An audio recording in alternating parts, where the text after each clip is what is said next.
Primary শিক্ষকদের নিয়ে সামাজিক যোগাযোগ মাধ্যমে যে ট্রল চলছে সেটা টানা 7-8 দিনেও থামেনি, সহসা থামবে বলেও মনে হচ্ছে না। তো এই ট্রল কেন থামেনি জানেন? আমার যেটা মনে হচ্ছে সেটা হচ্ছে এটি একটি প্ল্যান ওয়াইজ সিন্ডিকেটেড অ্যাটাক।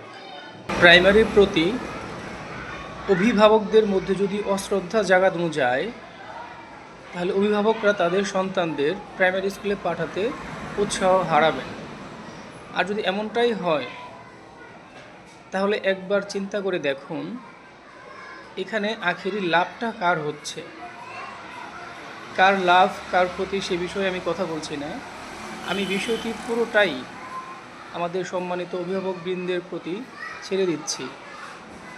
আপনারা একটু সুস্থ মস্তিষ্কে ঠান্ডা মেজাজে একটু ভাববেন যে সামাজিক যোগাযোগ মাধ্যমে প্রাথমিক বিদ্যালয় নিয়ে যে পরিমাণ ট্রল করা হচ্ছে, আখেরি লাভটা কার?